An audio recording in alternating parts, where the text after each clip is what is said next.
इस तरह पंपा, रन्ना, पोन्ना, कुमारव्यास, हरिहर, राघवांक आदि महान कवियों ने महान काव्यों की रचना करके कन्नड़ साहित्य को समृद्ध बनाया है। ಈ ರೀತಿ ವಚನಕಾರರು ಒಂದು ಕಡೆ, ದಾಸ ಸಾಹಿತಿಗಳು ಒಂದು ಕಡೆ, ಪ್ರಾಚೀನ ಕವಿಗಳು ಒಂದು ಕಡೆ, ಆಧುನಿಕ ಕವಿಗಳು ಇವರೆಲ್ಲರೂ ಸೇರಿ, ಉದಾಹರಣೆಗೆ ಕನ್ನಡ ಸಾಹಿತ್ಯದ ಆದಿಕವಿ ಪಂಪ, ಶ್ರೇಷ್ಠ ಕವಿ ರನ್ನ, ಪೊನ್ನ, ಕುಮಾರವ್ಯಾಸ, ಹರಿಹರ, ರಾಘವಾಂಕ, ಇನ್ನು ಅನೇಕ ಕವಿಗಳು ತಮ್ಮ ಕಾವ್ಯಗಳ ಮೂಲಕ, ತಮ್ಮ ರಚನೆಗಳ ಮೂಲಕ ಕನ್ನಡ ಸಾಹಿತ್ಯವನ್ನು ಶ್ರೀಮಂತ ಸಾಹಿತ್ಯವನ್ನಾಗಿ ಮಾಡಿದ್ದಾರೆ। आधुनिक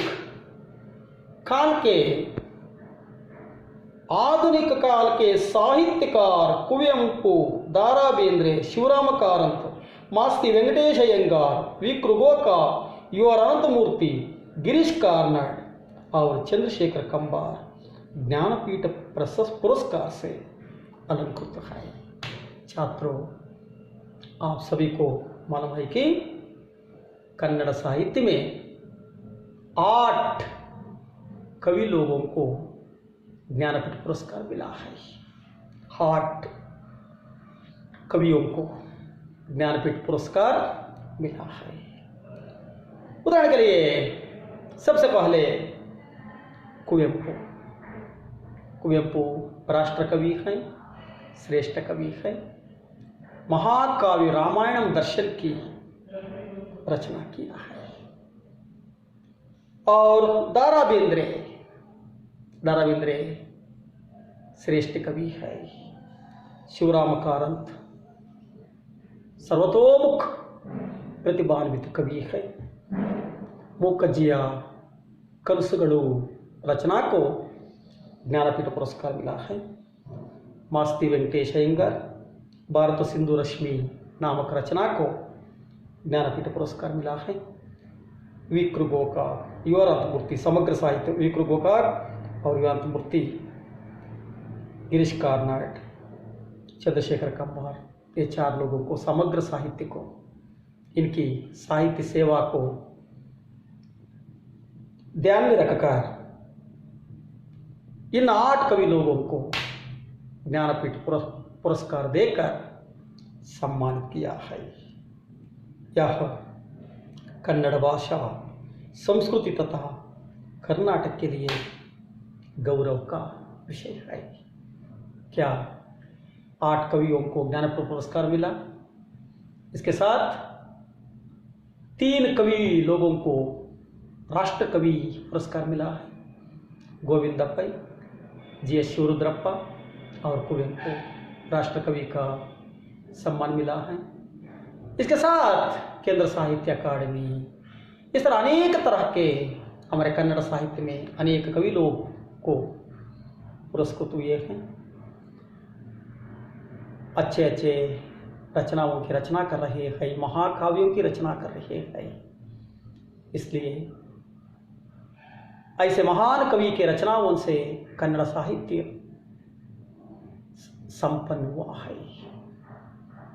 इस तरह कर्नाटक संपत्ति के बारे में हमने जानकर लिया है। कर्नाटक में अच्छे प्राकृतिक सौंदर्य हैं। महान पुरुष कर्नाटक के विकास के लिए हमेशा कोशिश करते रहे, अनमोल योगदान देते हैं। अच्छे धातुएं मिलती हैं, अच्छे अच्छे कारखाने हैं, हजारों नदियाँ बहती हैं, जलप्रपात हैं और इसकी वास्तुकला शिल्पकला अनोखी हैं। अनेक वास्तुकला और शिल्पकला में प्रसिद्ध करने वाले अनेक स्थल है। सोमनाथपुरा, पट्टदकल्लु, तलकाडु, बादामी, ऐहोळे ऐसे, और श्रवणबेळगोला में 57 फुट ऊंची की गोमटेश्वर की मूर्ति है। और इसके साथ हमारे कर्नाटक राज्य मैसूर का राजमहल हमारे कर्नाटक के वैभव का प्रतीक है। अनेक राजवंशों यहाँ पर शासन किए हैं। अनेक महान राजा लोग शासन करके कर्नाटक के विकास के लिए, प्रगति के लिए अनमोल योगदान दिए हैं। और साहित्यकार भी, अनेक साहित्यकार अपने रचना के कारण से कर्नाटक को कीर्ति सारी दुनिया में फैलाए हैं। इस तरह कर्नाटक राज्य की संपत्ति अमोघ है, अद्भुत है। ಈ ರೀತಿ ಕರ್ನಾಟಕ ರಾಜ್ಯದಲ್ಲಿ ಕನ್ನಡ ಸಾಹಿತ್ಯದಲ್ಲಿ ನೋಡಿಕೊಂಡಾಗ 8 ಜನ ಆಧುನಿಕ ಕವಿಗಳಿಗೆ ಇಲ್ಲಿ ಜ್ಞಾನಪೀಠ ಪುರಸ್ಕಾರ ಸಿಕ್ಕಿದೆ. ಮೊದಲನೇದಾಗಿ ಕುವೆಂಪುರವರು, ದಾರಾ ಬೇಂದ್ರೆ, ಶಿವರಾಮ ಕಾರಂತರು, ಮಾಸ್ತಿ ವೆಂಕಟೇಶ ಅಯ್ಯಂಗಾರವರು, ವಿ ಕೃ ಗೋಕಾಕ್ರವರು, ಯು ಆರ್ ಅನಂತಮೂರ್ತಿಯವರು, ಗಿರೀಶ್ ಕಾರ್ನಾಡ್ ಅವರು, ಚಂದ್ರಶೇಖರ ಕಂಬಾರ್ ಅವರು, ಈ ಎಲ್ಲ ಮಹನೀಯರು ಕನ್ನಡ ಸಾಹಿತ್ಯವನ್ನು ಲಾಲಿಸಿದ್ದಾರೆ, ಬೆಳೆಸಿದ್ದಾರೆ. ಉತ್ತಮವಾದಂತಹ ರಚನೆಗಳನ್ನು ರಚಿಸಿದ್ದಾರೆ. ಕನ್ನಡ ಸಾಹಿತ್ಯವನ್ನು ಶ್ರೀಮಂತಗೊಳಿಸಿದ್ದಾರೆ. ಇವರ ಸೇವೆಯನ್ನು ಮೆಚ್ಚಿ ಇವರಿಗೆ ಜ್ಞಾನಪೀಠ ಪ್ರಶಸ್ತಿಯನ್ನು ನೀಡಿ ಗೌರವವನ್ನು ನೀಡಲಾಗಿದೆ. ಇದು ನಮ್ಮ ಭಾರತೀಯ, ನಮ್ಮ ಕನ್ನಡ ಭಾಷೆಗೆ, ಸಂಸ್ಕೃತಿಗೆ, ಕರ್ನಾಟಕಕ್ಕೆ ಸದಾ ಗೌರವವನ್ನು, ಹೆಮ್ಮೆ ಪಡುವಂಥ ಒಂದು ವಿಷಯವಾಗಿದೆ. ಹೀಗೆ ನಮ್ಮ ಕರ್ನಾಟಕದ ಸಂಪತ್ತಿನ ಬಗ್ಗೆ ನೋಡಿದಾಗ ಪ್ರಾಕೃತಿಕ ಸೌಂದರ್ಯ ಇದೆ, ಉನ್ನತವಾದಂತಹ ಬೃಹತ್ ಕಾರ್ಖಾನೆಗಳಿವೆ, ಖನಿಜ ಸಂಪತ್ತು ಹೇರಳವಾಗಿ ನಮ್ಮಲ್ಲಿ ಸಿಗ್ತಾ ಇದೆ. ಅನೇಕ ನದಿಗಳು, ಜಲಾಶಯಗಳು, ಜಲಪ್ರಪಾತಗಳು ಇಲ್ಲಿವೆ. ಶಿಲ್ಪಕಲೆ, ವಾಸ್ತುಕಲೆಯಲ್ಲಿ ಭಾರತದಲ್ಲಿ ಅದ್ಭುತವಾದಂಥ ಒಂದು ಕೊಡುಗೆಯನ್ನು ನೀಡ್ತಾ ಇದೆ. ಮೈಸೂರಿನ ಅರಮನೆ ಕರ್ನಾಟಕ ರಾಜ್ಯದ ವೈಭವದ ಪ್ರತೀಕವಾಗಿದೆ. ಅನೇಕ ರಾಜವಂಶಗಳು ಇಲ್ಲಿ ಆಳಿವೆ. ಅನೇಕ ಮಹಾನ್ ರಾಜರು, ಸಮರ್ಥನೀಯವಾದಂಥ ರಾಜರು ಆಳ್ವಿಕೆಯನ್ನು ನಡೆಸಿ ನಮ್ಮ ಕರ್ನಾಟಕ ರಾಜ್ಯವನ್ನು ವಿಕಾಸಕ್ಕೆ, ಪ್ರಗತಿಗೆ ಅದ್ಭುತವಾದ ಕೊಡುಗೆಯನ್ನು ನೀಡಿದ್ದಾರೆ.